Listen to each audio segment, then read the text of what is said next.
Welcome back to the show, everybody. Check out these headlines. Coinbase says, welcome back, New York residents. It's on, ladies and gentlemen. We got that in Brad Garlinghouse's response to the FIT21 Act passing and so much more. Somebody roll that beautiful intro.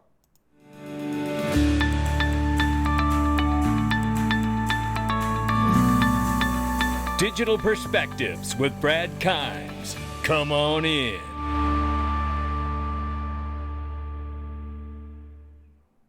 Welcome back to the show. You can follow us on Twitter and YouTube and digitalperspectives.com for exclusive content. Right now, $2.68 trillion market cap for crypto. The market's off by 1%. Right now, 67,900 plus for Bitcoin, 3,800 plus for Ethereum, and 111 plus market cap for billion plus market cap for Tether. XRP at the number 8 spot. Down here at the bottom, look here. 53 cents. We're up 0.6 on the 24, up 3.2 on the 7-day. Careful what you call progress, but the charts look amazing is all I can tell you. Watching it right now between 52 and 54 cents. You know, it's almost like XRP's like, hey, maybe I do want to go for a jog today. I don't know. But you know what? We won't get upset if it happens. Somebody just come on and do it.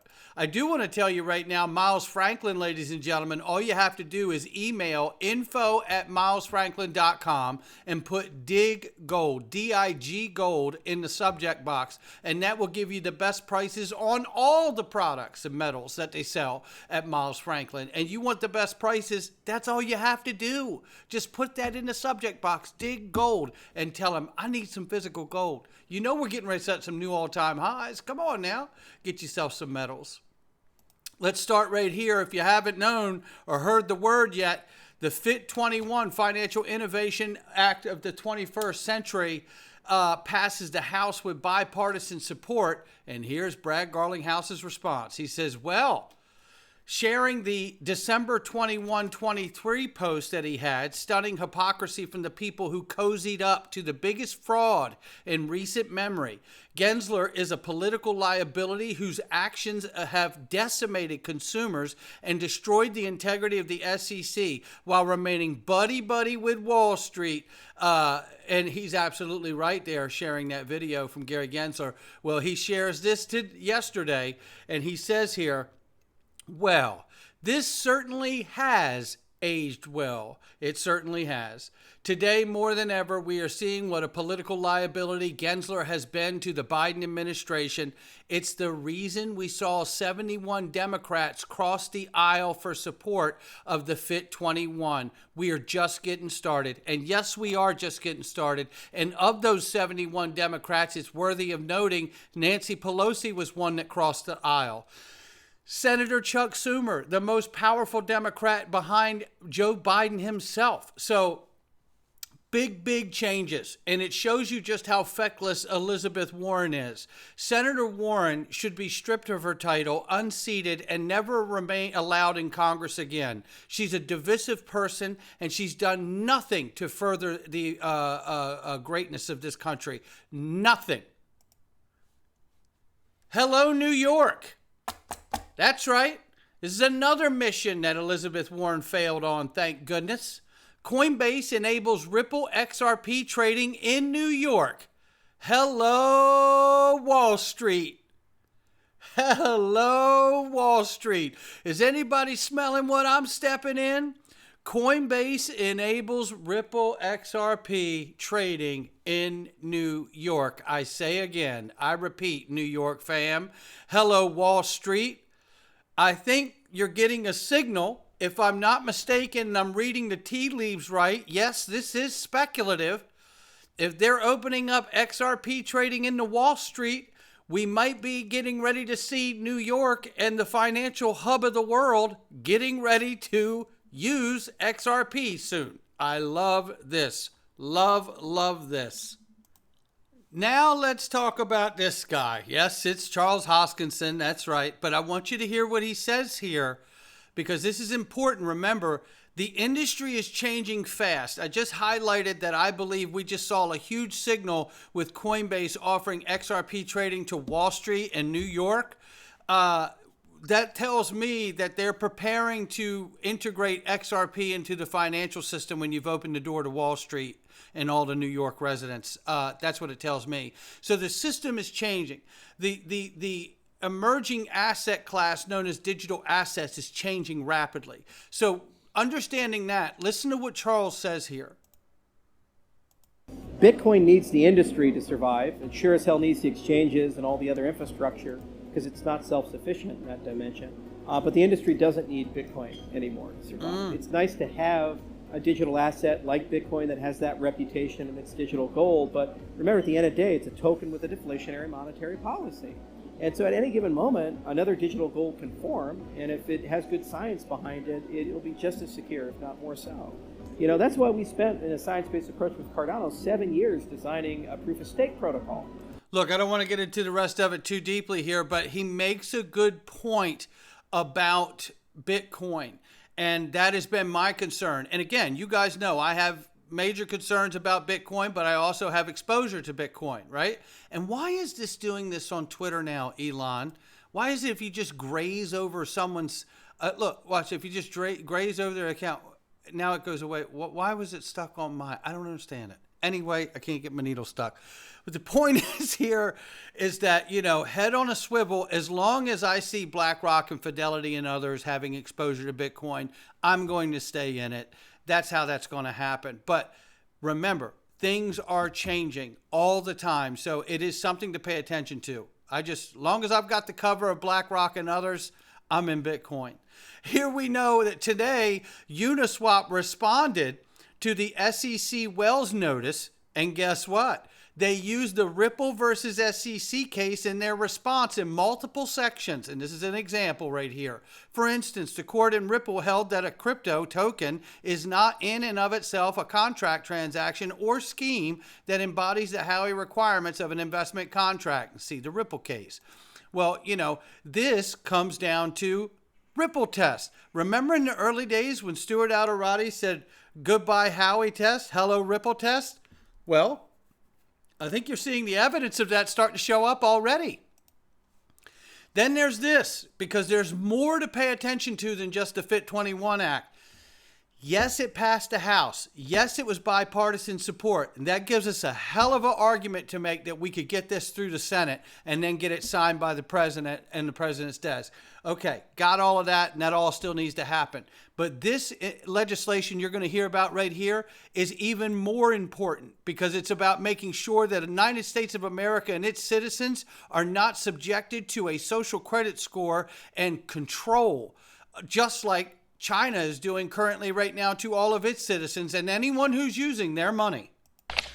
This week, House Republicans, as Blake just said, are going to take action to safeguard our American values by passing my bill, the CBDC, or the Central Bank Digital Currency Anti-Surveillance State Act.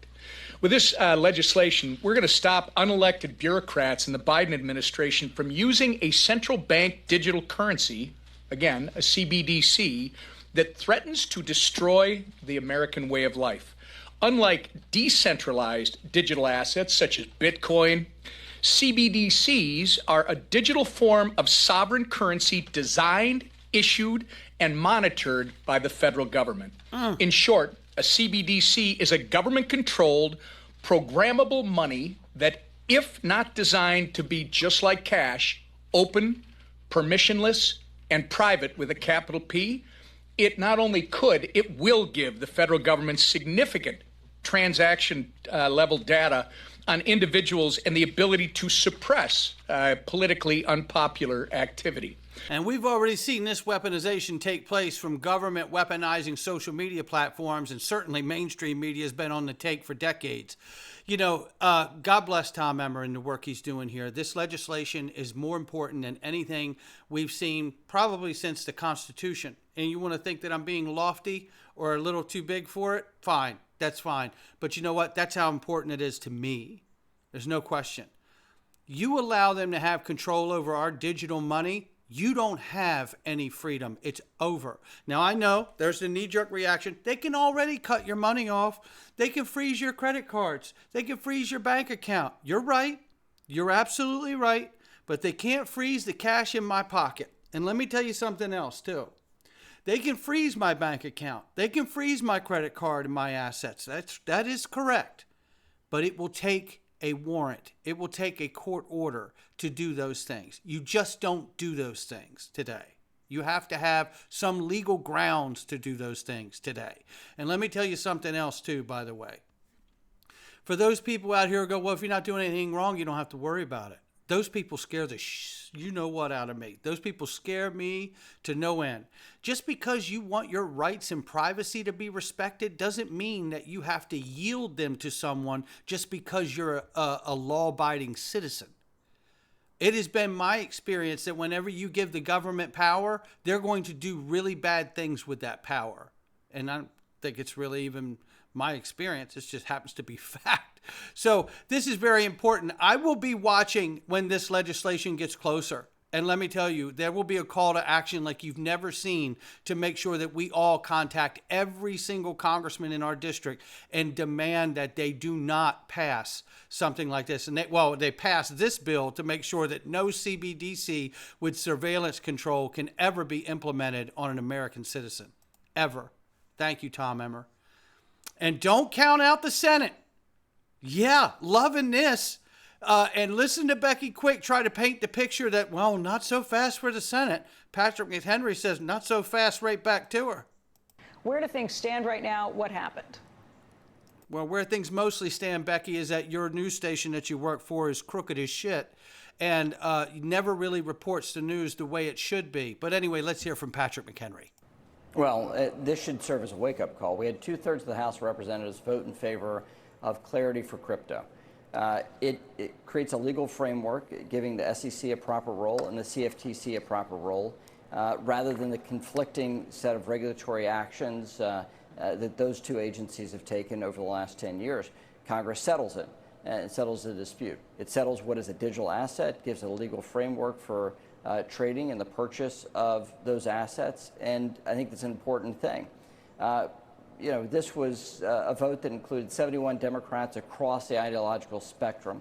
That should be the wake-up call to the Senate. That should be the wake-up call to the administration, and in sound policy. So that's the message today, and the outcome of that vote yesterday is that the Senate needs to take action so we have legal clarity and so we can catch up to the rest of the world and be competitive in the world of digital assets. It has been a long time coming. This is a crazy turf fight that we feel like we've been watching to kind of play out. But you don't have necessarily support in the Senate at this point. What are the odds of anything getting picked up in the Senate? What are the odds of this passing in the Senate? Well, look, last week we passed a Congressional Review Act, repeal of really an adverse ruling by the current regime of the SEC on how you hold crypto, how regulated financial firms hold crypto. It's a very particular bill. It's about accounting standards. We got 21 Democrats in the House. Yesterday we got 71 for crypto regulation. Then it went to the Senate, this accounting repeal. And we had over 10 Democrats in the Senate, including Majority Leader Schumer, vote in favor of repealing a Biden administration rule on crypto. So don't count the Senate out. I think they have a huge opportunity here. I think you have a lot of interest with the bipartisan Senate leadership between Sinema and Gillibrand on the Democrat side and Lummis on the Republican side. I think there's a huge opportunity with the leadership of Chair Stabenow on the Ag Committee and Ranking Member Bozeman. So I think there's a huge opportunity for us to actually make law. We've gotten much further in election year on policy than I expected, and I'm so focused on just landing deals wherever we can, no matter the political environment. And yesterday's a good statement on that.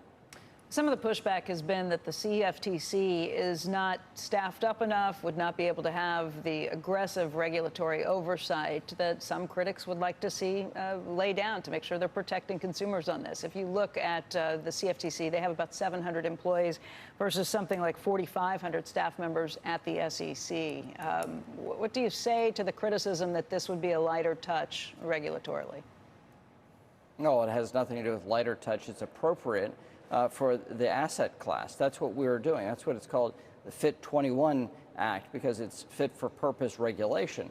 If something is a decentralized commodity, something is a decentralized digital commodity under this bill, it would have appropriate regulation at the CFTC.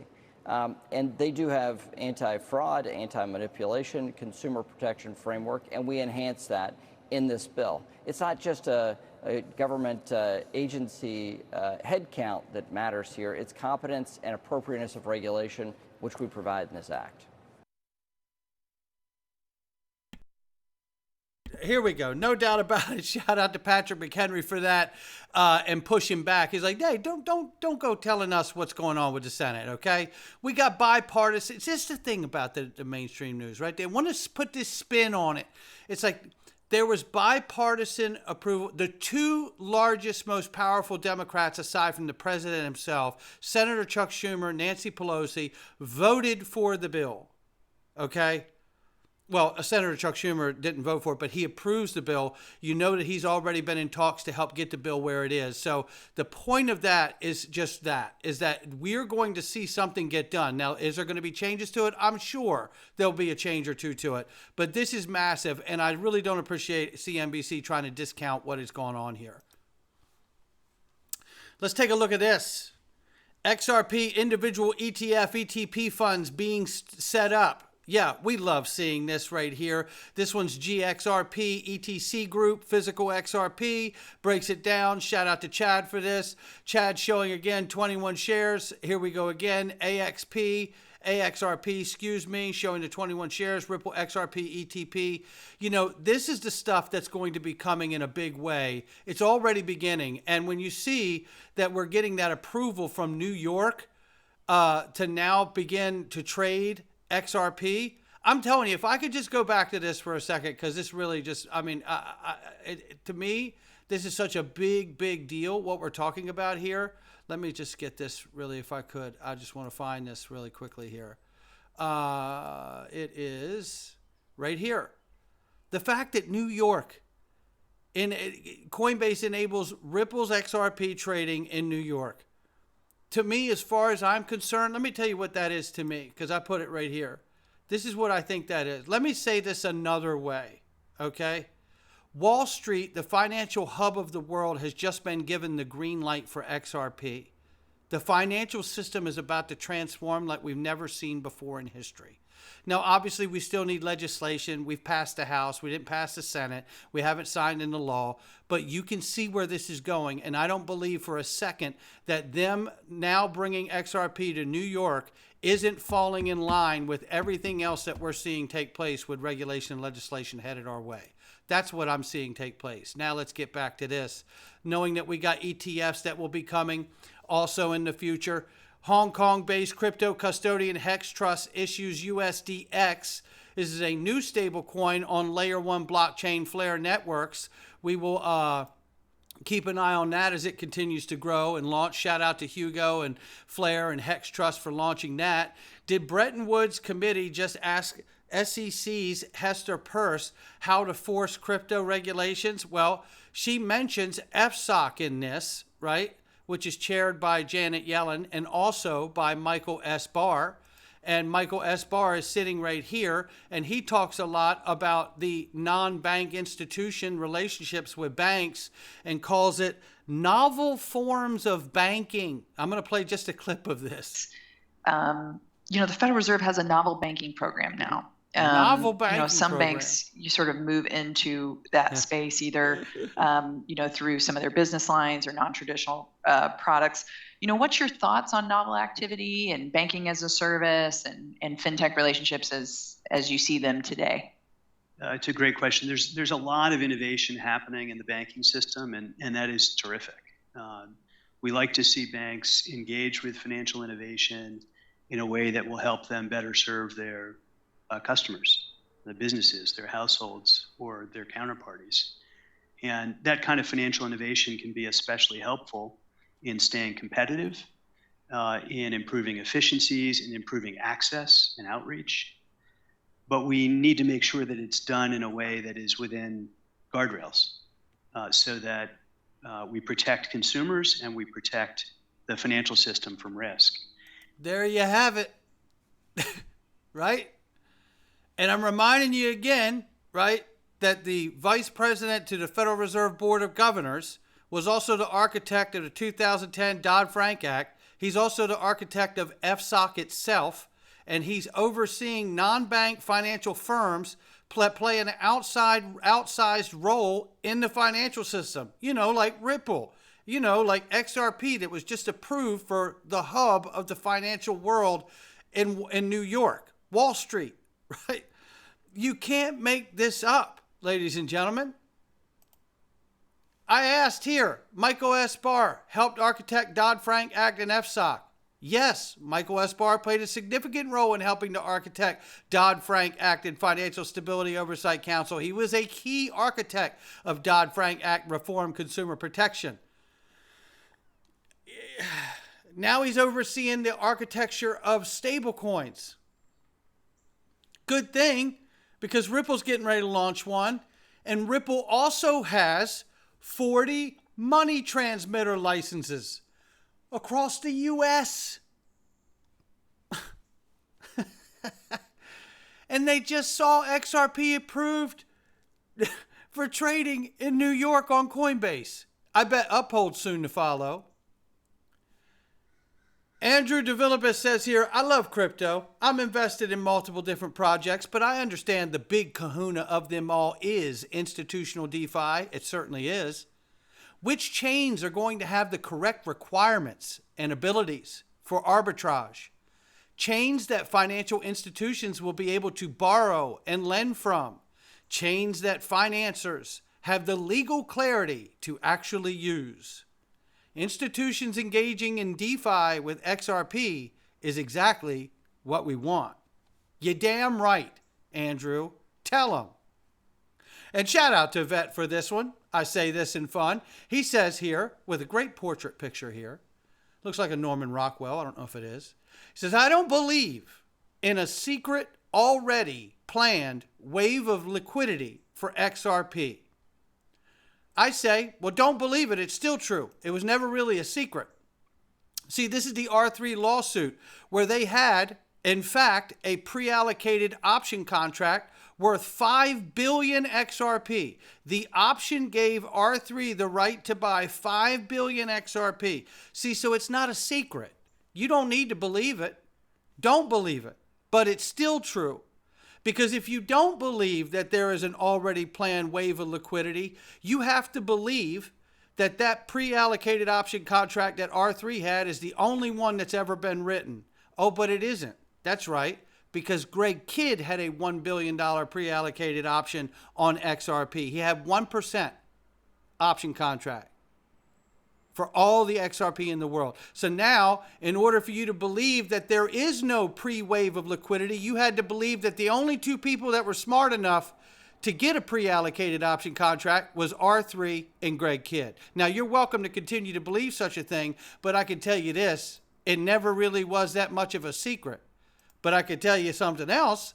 There's 1,700 contracts that are under NDA inside this lawsuit with the SEC. And inside this particular moment of the remedies phase, they are currently arguing to keep those facts secret. So I guess there is some part of this that's secret. They say it's really important to their business strategies. And I say it should be important to their business strategies. Because I remember one simple fact. It ain't money unless everybody agrees that it's money. And the only way to get everybody to agree that it's money is to give them some. You know, like R3 got. Here's a fun little side note. Looking here, motion to seal by Ripple here, because they want to cover up some of those facts that we're talking about here. You know, like pre-allocated option contracts and the price that they acquired it all at. Jake Claver here says, random thought. What if the judge sides with the SEC on this one and all those sealed partnerships become public? That'd be one hell of a way to drive the valuation up into an IPO. Just my 2 cents. And one more. XRP relisted for trading on Coinbase in New York again. This is a crucial step on the way to $10 to $20. And I say, hello, I like the sound of that. And I say, and it's a big red flag and a green flag, actually. It's a big green flag and a sign to me that tells me that Wall Street and the financial hub to the world, New York, has just been given the green light to trade XRP. And that is a massive sign at my house. Not financial advice from me or anyone else. You can support us at digperspectives.com. Click the Freedom Zone for almost next to nothing and come on in. I'll catch all of you on the next one.